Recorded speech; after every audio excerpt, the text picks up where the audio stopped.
Welcome to another Outsider Review, and this week we have the most technical vehicle I've ever seen. It's got so much tech. It's got biometric sensors in your seats to detect your body temperature, not just the ambient temperature. It's got geotag locations for camera views that you want to select, and it has a lot more. So let's get right into it. I'm talking about the Infiniti QX80. This is a 2025 autograph trim. And you can see right here from the front fascia, it looks absolutely amazing. They got this piano LEDs.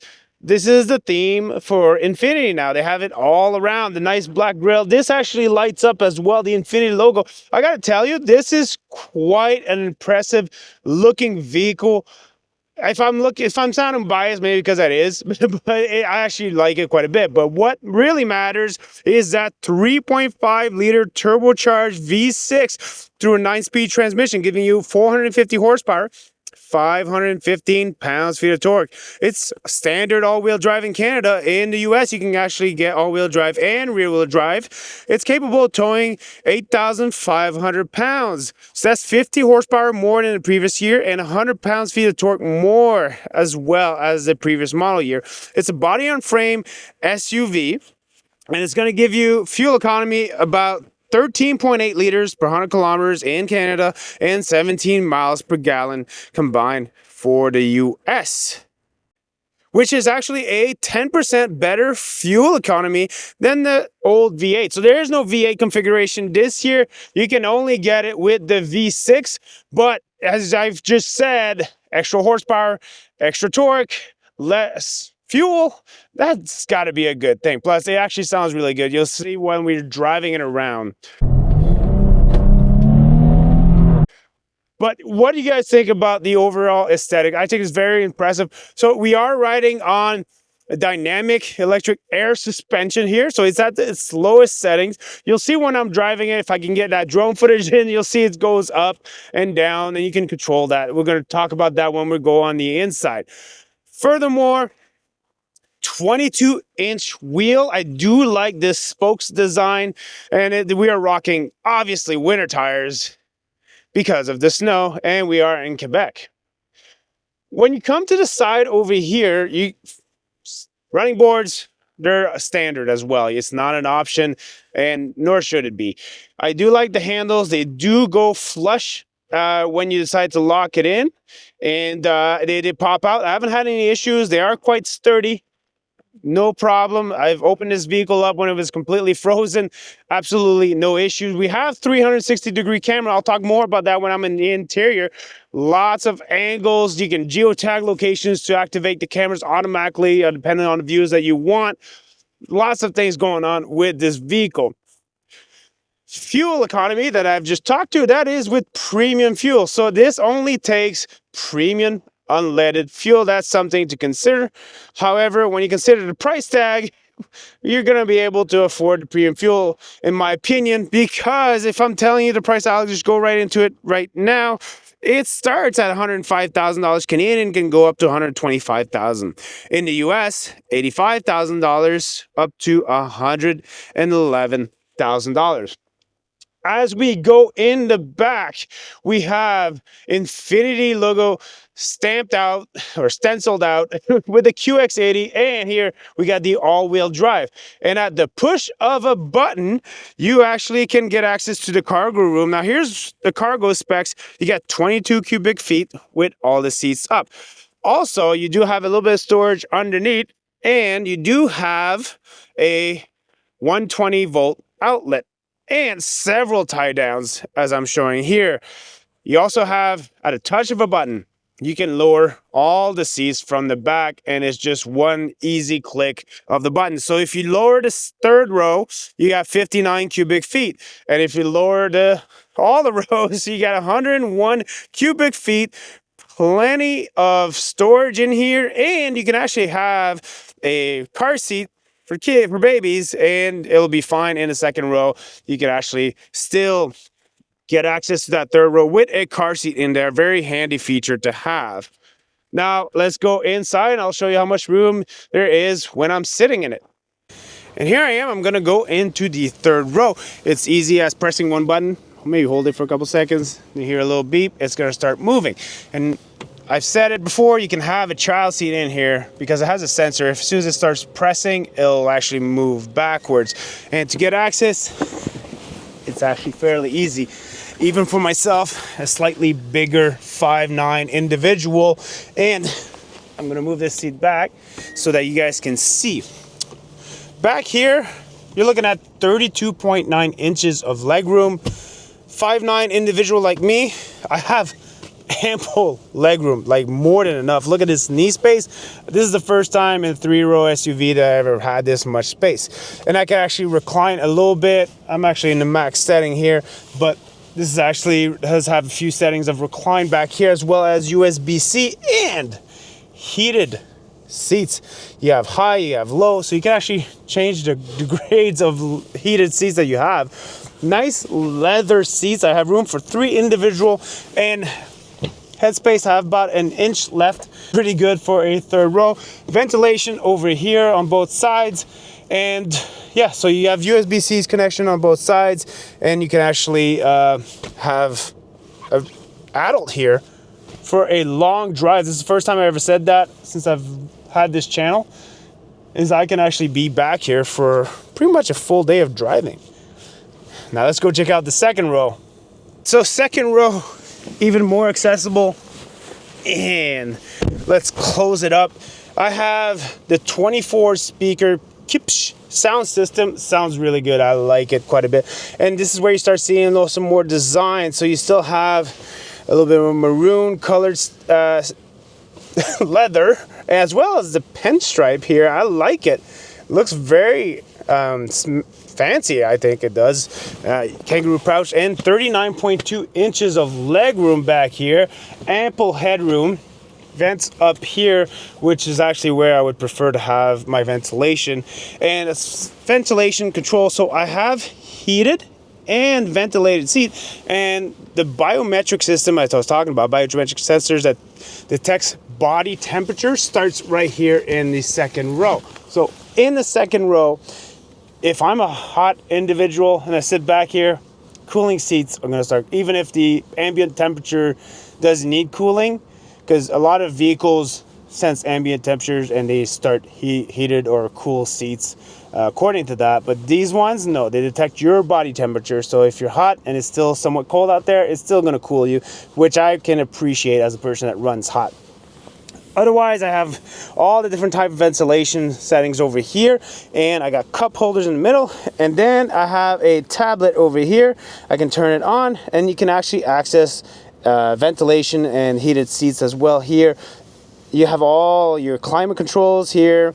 You have massage function as well over here, so seat massaging, and you can change the settings of the tablet. It's pretty cool. So you have heated, ventilated, and massage seats back here. You can actually get bench seats back here, so without all this, but not in the autograph trim, which is the top trim. So once you're in the autograph trim, this is the configuration you're gonna be stuck with. But the trims below that, you can actually get bench seats. I also have ample storage and 2 USB-C connections down here.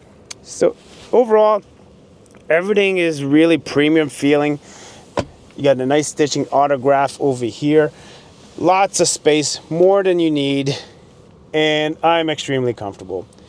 Here we are in the front, and lots of tech here to explain to you guys. But I'm gonna start right away over here from the door. Still got, you know, the nice maroon leather and the pinstripes and the metallic speakers and such from the 24 Kipsch sound system, which sounds great. I've already made mention of that.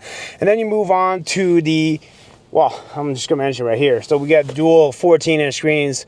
I love their screens. I think they're very good. So over here, I got my driver information cluster, which you can change some of the info that you like by here. You just press the arrows and you go from fuel economy to all your trips and all that stuff.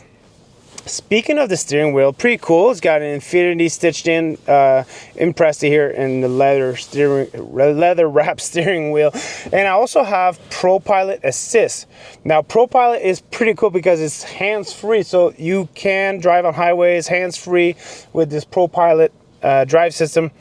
and you can initiate turns. Now it will ask you to hold on to the steering wheel when it's initiating turns. It's still going to conduct the turn, the lane switch, sorry. So it's still to conduct lane change, but you do need to hold on to the steering wheel, which is something that Blue Cruise and GM Super Cruise, you don't need to. It's automatic lane change. However, I found that this system was pretty good. And this being winter conditions, you still need to be able to see the lines for you to activate it. But all in all, it's hands-free, it works, and I liked it. It was pretty smooth. Also, here you can see I can select which screen I want to control. So right now I'm controlling my driver information cluster. If I press a button, it's going to change that. But if I press this button, it's going to switch to that screen. So you can change what you see. There you go. I can start music if I want to. I can skip down low. And let's see here. I can make phone calls. You can go on your ways or everything. So basically it toggles, so you don't have to use the touchscreen. So this is a touchscreen, but if you want and just keep your hands on the steering wheel, you can just switch which size you control with the wheel here. Also, as far as the tech you have in here, obviously wireless Apple CarPlay and Android Auto, as well as built-in Google and Alexa. One thing that I found that was kind of cool here, if I go through my apps here, dash cam. So it's got a built-in dash cam, so we can clearly see, you can see the rear, you can see the front, and you can actually take an inside camera right up there, and it's going to look at us, and we can take a picture if we want. I just thought that was kind of cool. So 3, 2, 1, hi. Hi. So we got a picture of us right here. So you can see Luke filming back there. I forgot to introduce him, but Luke's holding onto the camera. Give him a round of applause, people. Overall, the response system is fairly good. As I'm saying that, it seems to be frozen. There we go. Home. I was already on the home. That's why. But yeah, overall system reacts very well, and I pretty much use wireless Apple CarPlay or wireless Android Auto most of the time.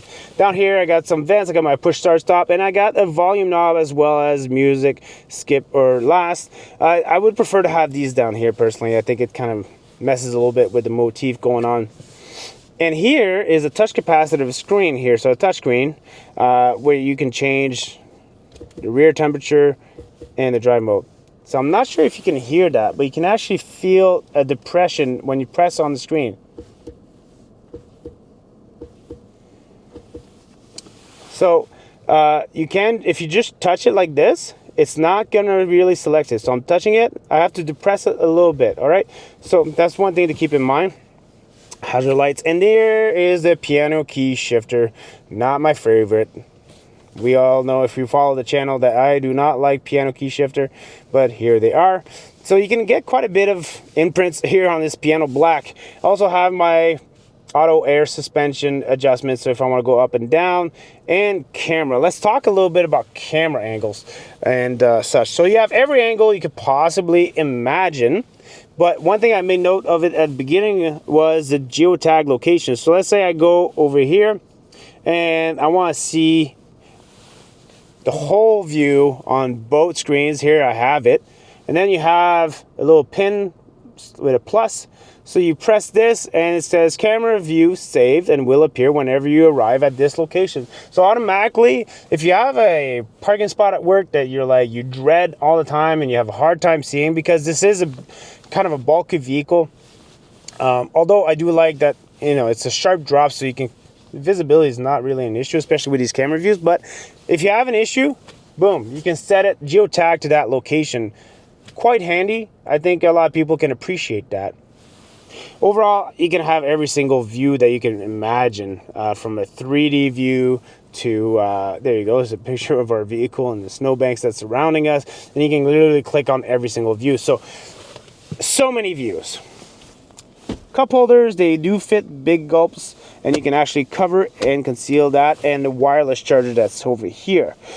Now this is pretty comfortable when you're sitting here and you're driving for a long drive and you have it, but however, if you want your phone accessible for some reason while you're on the highway and all that stuff, it kind of becomes uncomfortable. Because I'm driving, I'll be resting here. That's how I was kind of driving for the 4 hours, and I found that annoying, so I just kept on closing it. So that is something that I would like to see. Maybe a sliding door would probably be a little bit better. And here we have a very good size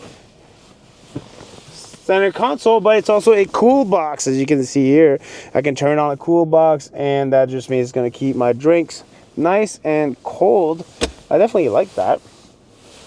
Overall comfort and style, no complaints. I also have rear camera access in the mirror, which a lot of people like. I kind of think that it screws with my depth perception personally, but some people like it. And we have obviously an auto dimming mirror.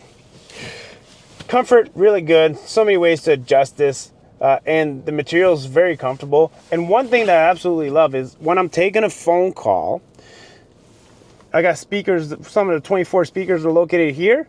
Well, this is where you hear your phone call. So you literally hear it like it's against your head, which is actually pretty cool, because not everybody has to hear your conversation. They can keep listening to their music or tablet or whatever they have, and you're still going to hear the person talking to you, which I found that was really cool. And yeah, I liked it. But do I like how it drives? Let's go check it out. All right, let's make that V6 purr, baby.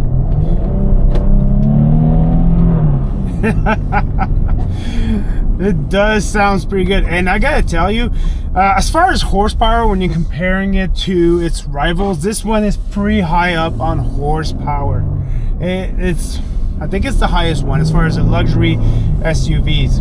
But drive modes, here you go. I'm going to go through drive mode. It is through that touchpad that I talked to about earlier. So I have personal, so I could definitely rig it for whatever settings I prefer, from the suspension to everything. So I got standard, which I'm on right now. I'm going to switch to snow. So snow is one. Tow, sport, and eco. So driving the QX80, steering is a little bit on the heavier side when you're comparing it to a Lincoln Navigator, or even to any General Motors, whether it's Cadillac or GMC. But it depends what kind of drive. First, you're gonna get used to it. I switch cars every week and I get used to it. But it's not exactly a bad thing, because I feel, especially in these slippery conditions, I get to feel the imperfections a little bit more. I can feel also when my vehicle is slipping a little bit better than if it was a very light steering wheel. Personally, I've like both of them, whether it's light or heavier. I don't really have a preference for that. Suspension wise, you are going to feel, again, the imperfections of the roll a little bit more on this suspension, but it is limiting the body roll and such. So I feel like you have a better control of the vehicle with this suspension than if you were to have a very plush suspension. But as a passenger, you might prefer the plush suspension, so it all depends what you guys are going for. Overall, this is a pretty intimidating vehicle to drive. My 7-year-old kind of made reference to it, like, is this a tank? No, it's not a tank. It's just a very powerful SUV. And now that I'm on somewhat dry road, I'm gonna go in sport mode as we're gonna make it up a hill. Let's see how that goes. Oh yeah, no problem. So much power in this vehicle. It's crazy. 450 horsepower. Yeah, you're good. 550 pounds-feet of torque. You're also good. Fuel economy, well, she's gonna be thirsty. If you look at my fuel economy, it's actually more around 15 liters per 100 kilometers. However, I wouldn't go by that so much, because I spend about an hour on idle just to film, and also this being the winter time, I warm up my vehicle because I like a nice warm cabin when I get in. That being said, for the highway fuel expectancy, I was actually more around, I did about 3 hours of highway driving at about 110 kilometers an hour, or between 110 and 120, so about 75 miles per hour. And my fuel economy was approximately 10.5 liters per 100 kilometers, so much better than what I have now. Which takes me to my pros and cons. Let's wrap this video up. I hope you enjoyed it. If you did, like and subscribe. Let's start with my cons. I think there's a lot of use of piano black, whether on the exterior and a little bit on the interior.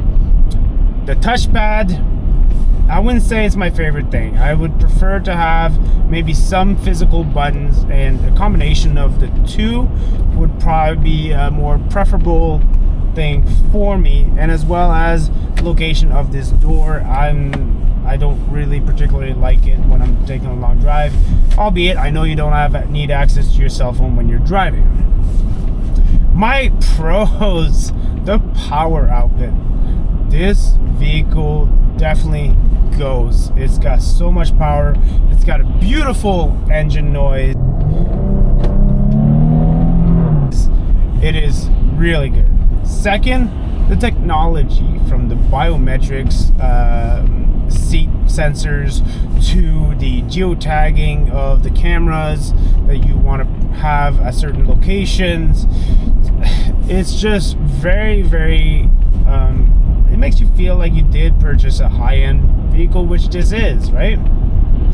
So these are basically my pros and my cons, albeit to the handling. I'll throw that as an extra pro because I personally prefer a little bit of a harder suspension, which gives me better handling when I'm driving. Passengers might vote on a different side of things, but as for you guys to comment below, let me know what you guys like and what you don't like about this vehicle, or about the review as a whole. I'm still fairly new to this game, so any feedback you have will be appreciated. Until the next one, I will see you later.